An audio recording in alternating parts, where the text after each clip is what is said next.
Hello everyone, my name is Anas and welcome to my channel special education expert. और आज का topic है हमारा मेंटल रिटार्डेशन की हिस्ट्री। और ये हिस्ट्री जो हम जानेंगे वो है वर्ल्ड वाइड हिस्ट्री।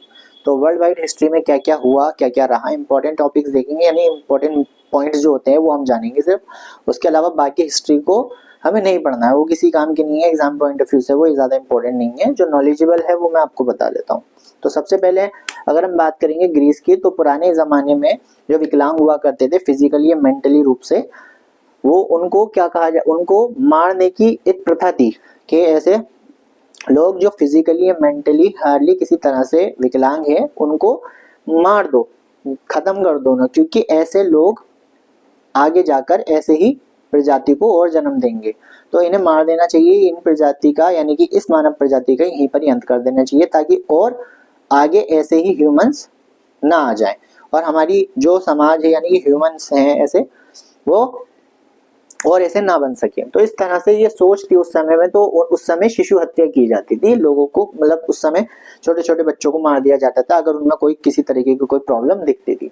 तो इसके बाद सेकंड सेंचुरी लग गई। तो सेकंड सेंचुरी में जो बात की जाने लगी, सेकंड सेंचुरी में वो रोमन साम्राज्य में ऐसे ही लोगों को, यानी कि ऐसे बच्चे हों या बड़े हों जो उन्हें नजर आता था कि ये फिजिकली या मेंटली रूप से कोई विकलांग है या पैर कटा हुआ है किसी का या किसी तरीके की कोई परेशानी उन्हें दिखती थी, तो उन्हें वो बाजार में बेच दिया करते थे, सेल कर दिया करते थे, और वहां पर लोग उनकी बोली लगा के उन्हें खरीद दिया करते थे और घर पे नौकर बना के रखते थे।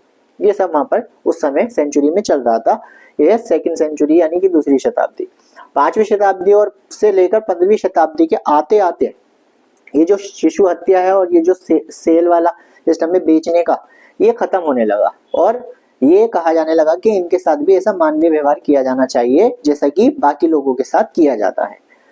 तो इसके बाद लग गई 12वीं सेंचुरी। और 12वीं सेंचुरी में यानी 12वीं शताब्दी में इंग्लैंड के राजा जो हेनरी थे, उन्होंने एक ऐसा कानून बनाया जिसमें ये बात कही गई कि जो ऐसे पर्सन है जो नॉर्मल है और एक एबनॉर्मल है, तो जो नॉर्मल के साथ व्यवहार किया जाता है वही एबनॉर्मल के साथ भी व्यवहार किया जाए। यानी कि जो विकलांग है किसी तरीके से फिजिकली और मेंटली हो, उनके साथ भी ऐसे ही व्यवहार किया जाना चाहिए जैसे कि बाकी लोगों के साथ किया जाता है। अगर कोई ऐसा नहीं करता है तो उसको सख्त से सख्त सजा दी जाएगी और उसको दंड दिया जाएगा। तो ऐसा प्रावधान कर दिया उन्होंने, ऐसा कानून बना दिया। और 1690 लग गया। उसके बाद 16th सेंचुरी थी। तो 1690 में ये थोड़ा ऊपर नीचे है, आप देख लेना। तो 1690 में जॉन लॉक आया। जॉन लॉक ने एक टर्म दी थी जिसको टेबुला रासा बोलते हैं। ये आपने सीडीपी में भी पढ़ी होगी। और ये पहले ऐसे पर्सन थे जिन्होंने बताया था कि जो मेंटल रिटार्डेशन है और जो इंटेलेक्ट, जो मेंटल रिटार्डेशन है और जो मेंटल इलनेस है, वो दोनों एक अलग कंडीशन है। यानी कि मेंटल रिटार्डेशन और मेंटल इलनेस दोनों अलग अलग डिसेबिलिटी है, अलग अलग कंडीशन है, एक नहीं है। ये पहले पर्सन थे। इनको ज्यादा पॉपुलैरिटी नहीं मिली इस चीज को लेकर, क्योंकि ये साबित नहीं कर पाए, ऐसा प्रूफ नहीं था, है ना, डॉक्यूमेंट्स में ऐसा कुछ नहीं लिखा है। लेकिन ये पहले पर्सन थे ये चीज बताने वाले, और आगे जाके ये चीज प्रूफ भी हुई। जो इन्होंने कही थी पहले, सबसे पहले बताने वाले पर्सन थे, लेकिन ये आगे जाके प्रूफ भी हुई, लेकिन किसी और ने करी प्रूफ, इनके नाम पे नहीं है। 1799 लग गया। फिर 17th सेंचुरी। तो 1799 में जीन मार्क इटार्ड आए। जीन मार्क इटार्ड जो थे ये फ्रांस में काम करते थे, और फ्रांस में इनको एक एवियन के जंगलों में एक बच्चा मिला था 11-12 साल का, जिसका नाम विक्टर रखा इन्होंने। और वो आदि मानव जैसा व्यवहार करता था, बिहेवियर शो करता था।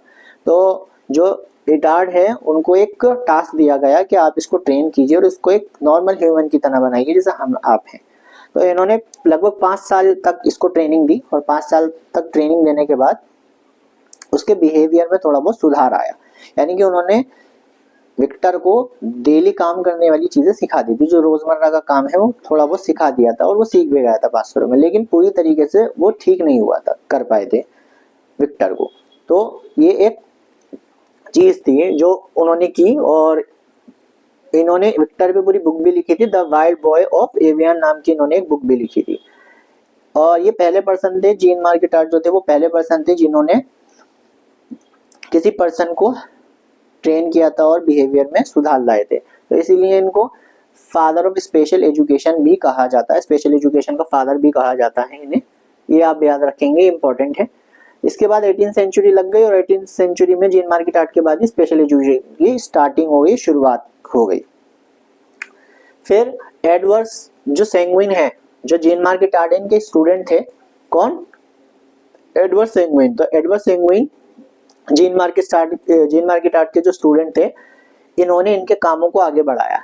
इन्होंने क्या करा, इन्होंने एक ऐसा मेथड बनाया एडवर्ड सेंगविन ने, जिससे एमआर बच्चों को ट्रेनिंग दी जा सके, मेंटली रिटार्डेड जो है उनको ट्रेनिंग दी जा सके, ऐसे मेथड डेवलप किया इन्होंने। और उसके बाद ये 1850 में अमेरिका चले गए, यूएसए चले गए। उसके बाद यूएसए जाके इन्होंने 1876 में AMOAIIFMP नाम की एक संस्था बनाई या इंस्टीट्यूशन स्टैब्लिश किया, जो कि एमआर बच्चों के लिए था। ठीक है, ये आप तो याद रखेंगे। और यही जो इंस्टीट्यूशन है, यही आज के समय में AAIDD के नाम से जाना जाता है इसे, और काफी फेमस है। और आज के समय में, प्रेजेंट में एमआर पे, मेंटल रिटार्डेशन, यानी कि आज के समय में जो मेंटल रिटार्डेशन पे काम करने वाली सबसे बड़ी ऑर्गेनाइजेशन है ये। इसके बाद 19वीं सेंचुरी लग गई, 19वीं शताब्दी लग गई, और 19वीं शताब्दी में 1905 के समय में बिनेट और साइमन आए। इन्हें एक टास्क दिया गया था, इन्हें काम दिया गया था कि हम जो है आइडेंटिफाई कैसे करें एमआर बच्चों की, जो मेंटली रिटार्डेड है उनका जो आईक्यू है वो किस तरह से किया जाएगा टेस्ट। तो इन्होंने एक ऐसा टेस्ट बनाया, ऐसा आईक्यू टेस्ट बनाया, जिससे कि ऐसे बच्चों की पहचान की जा सके जो कि एमआर है, मेंटली रिटार्डेड है।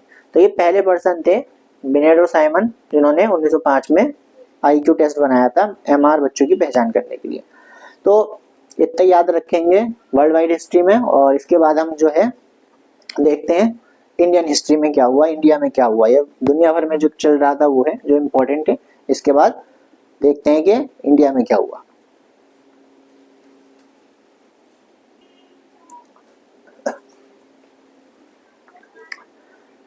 तो इंडियन हिस्ट्री के बारे में हम जान रहे थे। तो इंडियन हिस्ट्री में हमें सिर्फ इतना ही पॉइंट हमारे लिए इम्पोर्टेंट है और इतना ही जानना जरूरी है। बाकी इंडियन हिस्ट्री में बहुत कुछ है जानने के लिए, आप चाहे तो पढ़ सकते हैं, लेकिन जो इम्पोर्टेंट है वो मैं आपको बता देता हूँ। सबसे पहला है आपका पंडित विष्णु। पंडित विष्णु एक पर्सन थे जिन्होंने एक बुक लिखी थी पंचतंत्र, जो कि आपको वर्ल्ड की फर्स्ट स्पेशल एजुकेशन की बुक मानी जाती है। इन्होंने लिखी थी पंडित विष्णु ने, जो पंचतंत्र नाम की बुक लिखी थी, जो वर्ल्ड की पहली स्पेशल एजुकेशन की बुक मानी जाती है। भारत का पहला कानून जो डिसेबिलिटी को लेकर बनाया गया था वो इंडियन लुनासी एक्ट बनाया गया था, जो 1912 में आया। और इसमें कहा गया था कि जो एमआर है और जो एमआई है वो दोनों एक ही कंडीशन है, यानी कि जो मेंटल रिटार्डेशन है और जो मेंटल इलनेस है वो एक ही कंडीशन है। यानी कि जो इलेक्ट्रिक शॉक दिए जाते हैं एक मेंटल इलनेस पर्सन को, वही इलेक्ट्रिक शॉक एमआर पर्सन को भी देने चाहिए, ऐसा मानना था इस एक्ट का। इस एक्ट में ऐसा कहा गया था। फिर 1941 में जो पहला एमआर स्कूल खोला गया था बम्बई में, इंडिया में जो बम्बई में खोला गया था सबसे पहला एमआर स्कूल।